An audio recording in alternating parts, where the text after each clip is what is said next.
खानवादे शेरिया के तमाम तर शहजादगान,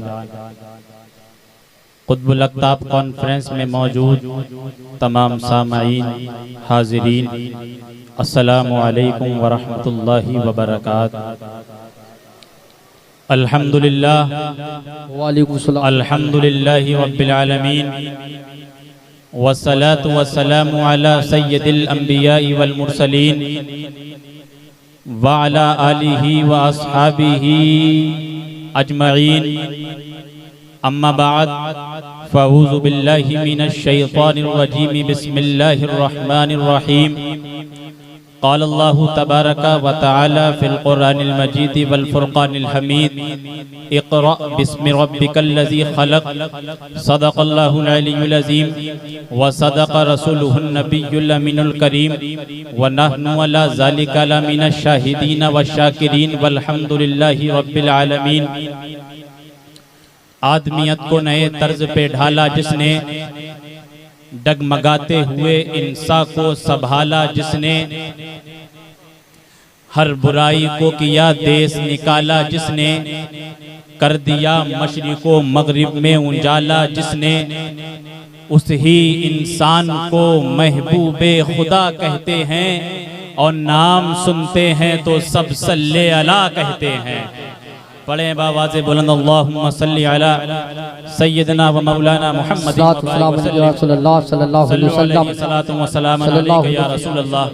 या रसूलल्लाह या रसूलल्लाह सल्लल्लाहु अलैहि वसल्लम। हो रही है अर्श पे, हो रही है अर्श पे मिधा सराई आपकी। अल्लाह अल्लाह क्या है शाने मुस्तफ़ाई आपकी।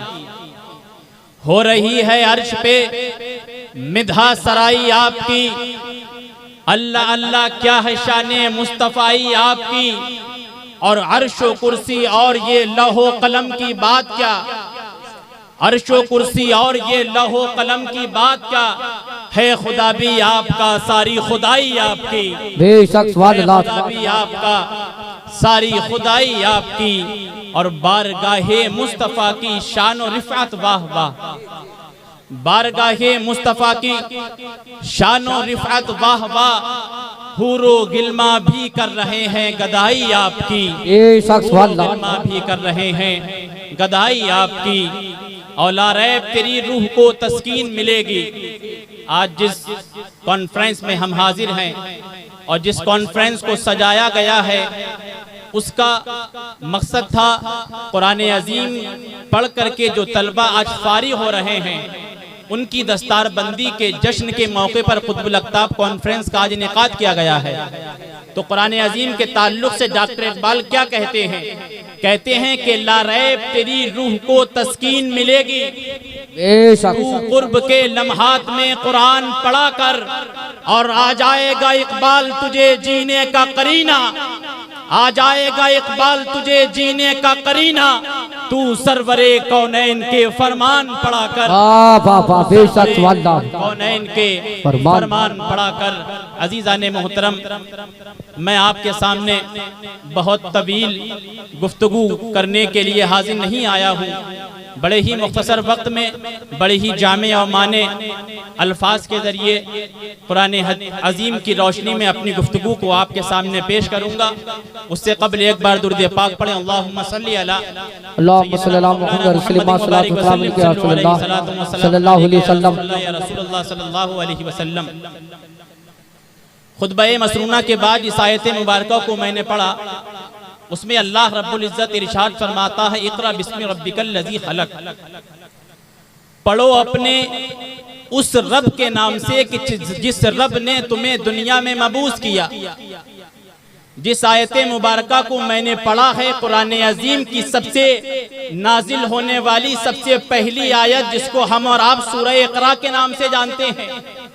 लेकिन सवाल ये पैदा होता है, या रसूलुल्लाह सल्लल्लाहु अलैहि वसल्लम जिस जमाने में आप थे, क्या उस जमाने में सबसे बड़ा मसला जहालत का था?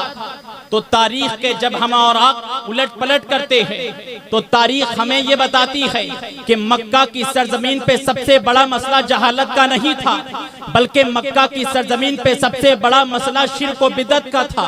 मक्का की सरजमीन पे सबसे बड़ा मसला कुफ्र का था। मक्का की सरजमीन पे सबसे बड़ा मसला औरतों को दफन किया जाने का था। तो अब सवाल ये पैदा होता है कि इस्लाम तो अमन और रहमत का मजहब है, इस्लाम पहले शिर्क के खिलाफ क्यों नहीं आया? इस्लाम पहले कुफ्र के खिलाफ क्यों नहीं आया? इस्लाम सबसे पहले औरतों को दफन करने के खिलाफ क्यों नहीं आया? आखिर सबसे पहली आयत इस्लाम की इकरा के ताल्लुक से क्यों नाजिल हो रही है? तो आओ तुम्हें मालूम होगा कि जिस कौम के अंदर इल्म होता है उस कौम के अंदर न कुफ्र होता है, न शिर्क होता है, न बिद्दत होती है। जिस कौम के अंदर इल्म होता है वो कौम अमन और रहमत वाली कौम होती है। बेशक, वाह वाह, जिंदाबाद जिंदाबाद। तो मक्का की सरजमीन को इल्म की जरूरत थी। जब इल्म होता है तो इंसान से उसकी जहालत दूर हो जाती है। जब इंसान किसी चीज से मुतारफ हो जाता है तो इंसान उस जो बुराइयां होती हैं उनको अपने आप से खत्म कर देता है। और इस्लाम का सबसे पहला लेसन, इस्लाम का सबसे पहला दर्स, इस्लाम का सबसे पहला चैप्टर जो उम्मते मुस्लिमा को मोहम्मद मुस्तफा अता कर रहे हैं वो इल्म है, वो इल्म की दौलत है। मुसलमान इल्म से है। अगर मुसलमान के पास इल्म नहीं है तो मुसलमान सिर्फ रिवायतन हो सकता है, रसूल गिरामी का सच्चा वफादार नहीं हो सकता। सच्चा मुसलमान वही होगा जिसके दिल में अज़मत मुस्तफ़ा होगी और कुरान अजीम उसके दिल में जागुज़ी होगा। बेशक, वाह वाह, सुभान अल्लाह। इस्लाम की सबसे पहली वही नाजिल हो रही है इकरा के ताल्लुक से, यानी इस्लाम की इब्तिदा हो रही है पढ़ने के ताल्लुक से, इस्लाम की इब्तिदा हो रही है एजुकेशन के ताल्लुक से। लेकिन अफसोस ये है कि जिस उम्मत की इब्तिदा इल्म से हुई थी आज वही उम्मत जहालत की तरफ जागुज़ी हो रही है। जिस उम्मत की इब्तिदा इल्म से हुई थी आज उसी उम्मत के सबसे ज्यादा अफराद जाहिल नजर आते हैं। और तारीख के हवाले से आपको बताता हूँ, यहाँ जो अहले इल्म हजरात होंगे आप जानते हैं कि हिंदुस्तान की सरजमीन पर एक ऐसी कम्युनिटी है, एक ऐसी कमेटी है जो तमाम हिंदुस्तान की मज़ाहिब जितने मजहब हैं उनका सर्वे करती है और पता ये लगाती है कि कौन सा मजहब इस वक्त मुआशी हालत से कहाँ पर है, इक़्तिसादी हालत से कहाँ है, किस मजहब के अंदर कितना कारोबार उरूज पे है, किस मजहब के अंदर तालीम कितने उरूज पे है। आपको अफसोस होना चाहिए कि जब सच्चर कमेटी की तहकीक निकलती है और रिपोर्ट निकलती है तो जिस कौम की इब्तिदा इल्म से हुई थी उस कौम का जब नंबर आता है तो सबसे निचले तबके में नंबर आता है। और हमें रिपोर्ट ये बताती है कि आज दुनिया के अंदर सबसे ज्यादा जहालत किसी कौम के अंदर है तो वो मुस्लिम कौम के अंदर है। लेकिन आखिर मुसलमान ये क्यों हो रहा है? अरे तुम तो उस नबी के मानने वाले हो कि जिस नबी पर पहली वही इक़रा नाजिल हो रही है। अजीज़ाने मोहतरम, ये हमारे लिए लम्हे फिक्रिया है, ये हमारे लिए दावत व फिक्र की एक घंटी है जो हमारे फिक्रों को झंझोड़ रही है, जो हमारे फिक्र को इस बात की फिक्र दे रही है कि ऐ लोगों, आज भी अगर तुम दुनिया के अंदर इक़्तिदार चाहते हो, अगर आज भी तुम दुनिया के अंदर इज्जत चाहते हो तो अपनी रिवायतन रस्मों को छोड़ दो, मोहम्मद रसूलुल्लाह के सच्चे वफादार हो जाओ। अगर रसूल मुख्तार के सच्चे वफादार हो जाओगे तो दुनिया तुम्हारे कदमों पे पड़ी होगी। जिसको फाजिल बरेलवी ने एक शेर में कहा था कि उनके जो हम गुलाम थे खल्क के पेशवा रहे, उनसे फिरे जहां फिरा आई कमी वकार में। जैसे जैसे हमारा रिश्ता मोहम्मद अरबी से टूटता चला गया वैसे वैसे जिल्लत और रुसवाई हमारा मुकद्दर बनती चली गई। जिस तरीके से हमने नबी करीम अलैहिस्सलातु वस्सलाम की गुलामी का तोक अपनी गर्दनों से निकाल दिया, उस दिन से मुसलमानों के ऊपर जवाल आने लगा है। मुसलमान तुम भी थे, मुसलमान सहाबा भी थे, लेकिन आखिर बात क्या थी कि सहाबा जब किसी बात को कह दिया करते थे तो पूरी उम्मते मुस्लिमा माना करती थी। आज आप सब मिलके कह रहे हैं, एक शख्स मानने के लिए राजी नहीं है। बात यह थी कि वो रसूल मुख्तार के वफादार भी थे, वो लोग रसूल मुख्तार के सच्चे गुलाम थे और हम रसूल मुख्तार के नाम का गुलामी का नारा तो लगाते हैं लेकिन हम 1% भी नबी करीम की जिंदगी को अपनी जिंदगी में अप्लाई नहीं करते। तो अजीज़ाने मोहतरम, सबसे ज्यादा जरूरत किस चीज की है? इल्म की। जब इल्म दुनिया में आता है तो जवाल जो होता है वो खत्म हो जाता है। जब इल्म दुनिया में आता है तो तारीकी से रोशनी की तरफ इंसान चला जाता है।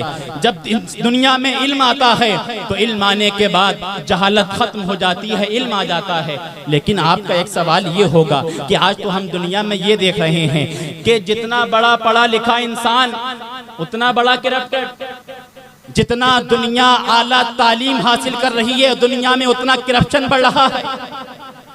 कोई भी मिसाइल बनाने वाला जाहिल नहीं है। आज गरीबों और यतीमों को जुल्म और ज्यादती करने वाला कोई जाहिल नहीं है। बेवाओं की फहरिस्त तवील करने वाला कोई जाहिल नहीं है। जो जितना ज्यादा पढ़ा लिखा है वो उतना ही ज्यादा कौम के ऊपर जुल्म और तशद्दुद कर रहा है। चोर तो अगर किसी की पॉकेट मारता है तो 1000-2000 रुपए मारता है, लेकिन जब कोई पढ़ा लिखा इंसान डकैती डालता है, जब कोई पढ़ा लिखा इंसान किसी बैंक से चोरी करता है तो करोड़ों रुपए निकाल करके दूसरी बैंकों में जमा करता है। तो इन दोनों बातों में तजाद हो गया। अभी तो आप ये कह रहे थे कि जहां तालीम होती है वहां पर अमन और शांति होती है, लेकिन हम तो ये देख रहे हैं कि दुनिया तालीम बहुत आला हासिल कर रही है लेकिन दुनिया में इंसानियत के एतबार से जवाल आ रहा है। तो बात में तजाद हो गया। तो आओ इसी आयत मुबारका से आपको जवाब मिल जाएगा कि जब हजरत जिब्रील अमीन ने इकरा कहा था पढ़ो, तो अल्लाह के नबी ने फरमाया मा अना कारी, मैं पढ़ने वाला नहीं हूँ। जिब्रील अमीन ने दोबारा कहा या रसूल अल्लाह इकरा, अल्लाह के नबी ने फरमाया मा अना कारी, मैं पढ़ने वाला नहीं हूँ। लेकिन जब तीसरी मर्तबा जिब्रील अमीन कहते हैं इकरा बिस्मी रब्बिकल लज़ी, पढ़ो अपने रब के नाम से, तो रसूल मुख्तार मा अना बिकारी नहीं कहते हैं बल्कि रसूल मुख्तार पढ़ने लगते हैं। तो नबी करीम ने कुरान की इस आयत से ये बता दिया कि वो तालीम जो पेट के नाम पे होती है उससे दुनिया में करप्शन बढ़ता है, और जो तालीम रब के नाम पे होती है उससे दुनिया में अमन और सलाम दिया जाता है। वाह वाह वाह, बेशक जिंदाबाद, सुभान बेशक, वाह वाह जिंदाबाद साबिर भाई, वाह बेशक साबिर में सुभान खुदा के नाम पर होगी उस तालीम से दुनिया में अमन और रहमत आएगा। और तारीख ने नारे तकबीर, नारे रिसालत, नारे गौसियत, नारे गौसियत, फैजाने शाजी व्या हुजूर, फैजाने शाजी व्या हुजूर, जश्ने दस्तार बंदी खानका ही शेरिया, नारे तकबीर।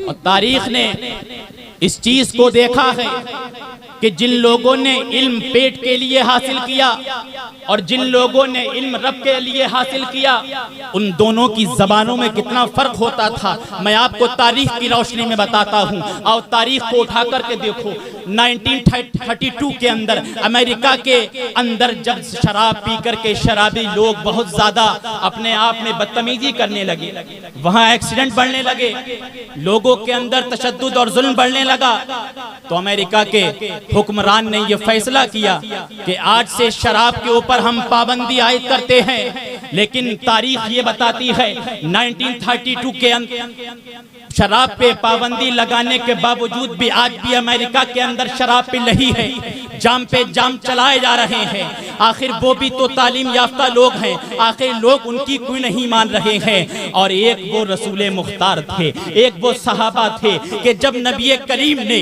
अल्लाह के हुक्म से शराब को हराम किया था तो वहां पर तारीख ये बताती है कि शराब मदीना शरीफ की गलियों में बह रही थी। यहाँ सब लोग मना कर रहे हैं तो एक इंसान शराब छोड़ने के लिए राजी नहीं हो रहा है, लेकिन रसूल मुख्तार तन्हा शख्स है और पूरी उम्मत शराब छोड़ने के लिए राजी है। तो मालूम यह हुआ कि जो तालीम पेट के नाम पे होती है उससे कोई फायदा नहीं होता है, और जो तालीम रब के नाम पे होती है उससे इंसान की जिंदगी भी सुधरती है और उक़बा भी सुधरती है। तो अज़ीज़ाने मोहतरम, हमें इल्म हासिल करना है अपने रब के नाम पे, हमें इल्म हासिल करना है इक़रा बिस्मि रब्बिकल लज़ी खलक़ का। हमें इस्लामी तालीम को अपने अंदर जागुज़ी करना होगा।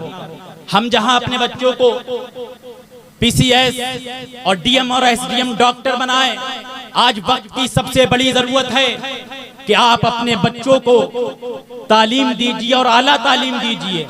आप जरा सर्वे जाके कर लीजिए, दूसरे मजाहिब के अंदर लोग आधी रोटी खाते हैं लेकिन अपने बच्चों को पढ़ाते हैं। लोग कर्जा ले लेके, जमीनें ले लेके अपने बच्चों को आला तालीम दे रहे हैं। लेकिन नए मुस्लिम कौम, तुम्हारी इब्तिदा तो इल्म से हुई थी, क्या तुम अपनी इंतहा जहालत से करना चाहते हो? नहीं नहीं, तुम रसूल मुख्तार के मानने वाले हो। जब रसूल मुख्तार ने इस्लाम की इब्तिदा इल्म से की थी तो तुम्हारी रसूल मुख्तार के उम्मती होने के नाते ये जिम्मेदारी बनती है कि रसूल मुख्तार ने जिस पैगाम को 1400 साल पहले अपनी उम्मत के लिए छोड़ा था, आज उस उम्मत को, उस पैगाम को आलमी सतह पे फैलाने की जरूरत है। मतलब ये है कि आज से कोई भी मुसलमान बच्चा जाहिल ना हो, हर बच्चा डॉक्टर हो, हर बच्चा इंजीनियर हो, हर बच्चा ICS और PCS हो, हर बच्चा आला ओहदे पे फाइज है। जब आप आला ओहदे पे फाइज हो जाओगे तो आपके बच्चे कौम की खिदमत करने वाले बन जाएंगे और इस्लाम का परचम इंशाअल्लाह बुलंदो बाला हो जाएगा। ए शख्स सुभान अल्लाह जिंदाबाद। मोहतरम, इल्म की बहुत जरूरत है। आज आप देख लो स्पेन के अंदर, स्पेन आज से पहले क्या था? कुछ नहीं था, तारीकी थी। लेकिन जब इस्लाम ने राजी और इब्ने सीना जैसे वहाँ फलसफियों को और साइंसदानों को जब वहाँ की सरजमीन पे छोड़ा है तो यूरोप के लोगों ने तरक्की की, यूरोप के लोगों ने जिद्दोजहद और मेहनत की, और मेहनत का नतीजा ये आ गया कि यूरोप आज पूरी दुनिया को अपनी मुट्ठी में किए हुए है। ये किस चीज का नतीजा है? ये इल्म का नतीजा है। जब तुम्हारे पास भी इल्म था तो तुम भी दुनिया को अपनी मुट्ठी में किए हुए थे। वो हजरत उमर फारूक आजम थे कि जब कहीं जंग होने वाली होती थी तो हजरत उमर फारूक आजम अपने सामने जंग का पूरा नक्शा रख दिया करते थे और सिपह सालार को ये बता दिया करते थे कि इस दरवाजे से जाओगे तो तुम्हें ऐसे हमला करना है, उस दरवाजे से जाओगे तो तुम्हें वैसे हमला करना है। तो जब तक कौम मुस्लिम के अंदर इल्म था, कौम मुस्लिम दुनिया की सबसे आला कौम थी, और जब से कौम मुस्लिम के अंदर से इल्म खत्म हो गया है, आज कौम मुस्लिम दुनिया की सबसे जलील कौम हो गई। मैं तारीख के हवाले से आपको फिर एक और वाकया सुनाना चाहता हूँ। आज हम और आप तरक्की किसको समझते हैं? ये आला कपड़े पहन लेना और क्या इस पे खादी पहन लेना और बेहतरीन लिबास को जेब तन कर लेना आला तरक्की का नाम नहीं है। बेहतरीन ग़िज़ाएं खा लेना तरक्की का नाम नहीं है। अगर आप आला कपड़े को तरक्की समझते हो तो ये कपड़ा चंद दिन के बाद मैला हो जाता है, कुचैला हो जाता है, इस पे रंग आ जाता है, तो मालूम ये हुआ ये आला तरक्की नहीं है। अगर आप बहुत बड़ी बिल्डिंग बनाना आला तरक्की जानते हैं और उसको ये समझते हैं कि ये तरक्की का सबसे आला मंजिल है, तो आओ पढ़ो उन लोगों को जिन्होंने दुनिया में जन्नत बनाई थी, ना उनकी जन्नत रही ना उनका नाम रहा। अगर आप एयरप्लेन और हेलीकॉप्टर के अंदर सफर करने को अपने आप को बड़ा अजीज और मोतबर जानते हैं, तो आपसे बड़े अजीज मोतबर तो चील और कौवे हैं जो पैदा होते हैं तो हवाओं में परवास करते हैं और जब मरते हैं तो हवाओं में परवास करते हुए अपनी जिंदगी से कोच हो जाते हैं। तो मालूम ये हुआ एयरप्लेन के अंदर भी सफर कर लेना आला तरक्की नहीं है। अच्छे मकानात बना लेना आला तरक्की नहीं है। बेहतरीन लिबास जेबेतन कर लेना आला तरक्की नहीं है। तो या रसूल अल्लाह, हम आपसे सवाल करते हैं कि आला तरक्की क्या है? तो आओ इसका सवाल रसूल मुख्तार नहीं बल्कि रसूल मुख्तार के एक सहाबी रसूल जिनको दुनिया हजरत सैयदना उमर फारूक आजम के नाम से जानती है, उनसे हम सवाल करते हैं, ऐ उमर फारूक आजम, दुनिया का सबसे मुअज़्ज़ज़ शख्स कौन है? दुनिया में सबसे इक़्तिदार वाला शख्स कौन है? तारीख बताती है हजरत उमर के जुमले ये थे कि जब हजरत उमर रज़ियल्लाहु ताला ने हजरत मुआज़ इब्न जबल को यमन या मुल्क शाम की तरफ जब भेजा था, तो जब आप हजरत मुआज़ इब्न जबल वहाँ पहुँचते हैं, पहुँचने के बाद जब आप मुल्क फतह कर लेते हैं और मुल्क फतह करने के बाद वहाँ के लोग कहते हैं कि आपके अमीरुल मोमिनीन से हमें मिलना है, तो हजरत मुआज़ अल्लाह के सहाबी हजरत उमर बिन खत्ताब रज़ियल्लाहु ताला अन्हु की बारगाह में खत लिखते हैं और अर्ज करते हैं, अमीरुल मोमिनीन, यहाँ के लोग ये चाहते हैं कि हम आपकी जियारत कर लें और मुशर्रफ बा इस्लाम हो जाएं। हजरत उमर फारूक आज़म उनकी बात को रद्द नहीं फरमाते हैं, उनकी बात को कबूल फरमाते हैं और अपने गुलाम को ये हुक्म देते हैं, मेरे गुलाम, एक घोड़ा तैयार किया जाए, ये एक ऊँटनी तैयार की जाए। आपके गुलाम एक ऊँटनी तैयार कर लेते हैं और तैयार करने के बाद हजरत उमर फारूक आजम ने दुनिया को अदल और इंसाफ का पैगाम दे दिया और ये बता दिया कि अदल चाहे गुलाम हो, चाहे गरीब हो, चाहे मजलूम हो, जब बात अदल किया जाए तो घर वालों को मत देखना, जब बात अदल किया जाए तो अपना हो या गैर हो, जब बात इंसाफ किया जाए तो बात इंसाफ जी। हज़रत उमर ने अपने गुलाम से कहा कि तुम रास्ते में तो चल रहे हो, लेकिन मान लीजिए जैसे 10 कदम मैं अगर ऊंट पर बैठूंगा तो तुम लगाम पकड़ोगे, और अगर 10 मिनट तुम बैठोगे तो मैं लगाम पकड़ूंगा। तारीख ये बताती है कि कभी गुलाम सवार हो रहा है, हजरत उमर फारूक आजम लगाम पकड़े हुए हैं, कभी हजरत उमर फारूक आजम बैठे हुए हैं और गुलाम लगाम पकड़े हुआ है। इत्तेफाक ये होता है कि जिस मुल्क में आपको जाना था उस वक्त बारी गुलाम के बैठने की थी और उमर फारूक आजम की लगाम पकड़ने की थी। गुलाम ने हाथ जोड़ लिए, अर्ज किया अमीरुल मोमिनीन, मेरे अंदर ये ताकत व कुव्वत व जुर्रत नहीं है कि मैं बैठा हुआ हूँ और मेरा आका लगाम पकड़े हुए उस मुल्क की सरहद में दाखिल हो। तो हजरत उमर फारूक आजम ने अपने सुनहरे जुमले उस उम्मत मुस्लिमा को दे दिए थे और हजरत उमर ने इरशाद फरमाया था कि अगरचे इलाका दूसरे लोगों का रहा है, अगर बारी तुम्हारी है तो तुम्हें सीखी जाएगी, क्योंकि मैंने मोहम्मद रसूलुल्लाह से अदल सीखा है, इंसाफ सीखा है, रहमत सीखी है, लोगों को अमन पहुंचाना सीखा है। वाह वाह, जिंदाबाद। हजरत उमर फारूक आजम लगाम पकड़े हुए हैं और आपका गुलाम अल्लाहु अकबर सवारी पर बैठा हुआ है। आप चलते हैं, जब उस मुल्क के अंदर आप दाखिल होते हैं तो बहुत सारे लोगों ने यह सोचा, लगता है कि ये जो सवारी पर बैठे हुए हैं वो इनके अमीरुल मोमिनीन है। तो हजरत मुआज ने कहा था, लोगों तुम्हें गलती हो रही है, हम मुसलमानों का अमीर वो नहीं जो सवारी पे बैठा हुआ है, बल्कि हम मुसलमानों का अमीर वो है जो घोड़े की लगाम पकड़ा हुआ है। ये जब वाकया लोगों ने देखा था तो मुअज़्ज़ज़ बा इस्लाम हो गए थे, मुशर्रफ बा इस्लाम हो गए थे, हल्का इस्लाम में दाखिल हो गए थे, लेकिन असल बात जो बताना थी वो अब आ रही है। और इस बात को आप अपने सर के कानों से नहीं बल्कि दिल के कानों से सुन करके जाना। हज़रत उमर फारूक आजम पहुँचते हैं और पहुँचने के बाद हज़रत उमर फारूक आजम ने उन सहाबी रसूल को बगलगीर किया, दिल से चिपटाया और चिपटाने के बाद 2 जुमले इरशाद फरमाए थे। आपने फरमाया है, मेरे दोस्त सुन लो कि क़यामत नबी करीम अलैहिस्सलातु वस्सलाम के मबूस होने से लेकर के क़यामत तक जिसको भी जो इज्जत मिलेगी वो दरे मुस्तफ़ा से मिलेगी। और याद रखो, ये उमर की जो जाहो जलालत आज इतनी है, ये किसी और बात का कमाल नहीं है बल्कि रसूल मुख्तार के कदमों का कमाल है। और रसूल मुख्तार ने ये बता दिया हज़रत उमर के जरिए से कि अगर दुनिया इक़्तिदार चाहती है, अगर दुनिया इज्जत चाहती है, अगर दुनिया के अंदर इस्लाम मुसलमान मुशर्रफ होना चाहता है तो मुसलमान को जरूरत है मुसलमान गुलामी रसूल इख्तियार अपने नबी की सीरत को अपनी जिंदगी में अप्लाई करे, एक मुसलमान की दुनिया में भी जिंदगी कामयाब हो सकती है और आखिरत में भी जिंदगी कामयाब हो सकती है। इस शेर के साथ अपनी गुफ्तगू को खत्म कर रहा हूँ, जिसको डॉक्टर इकबाल ने कहा था कि न समझो कि तुम मिट जाओगे,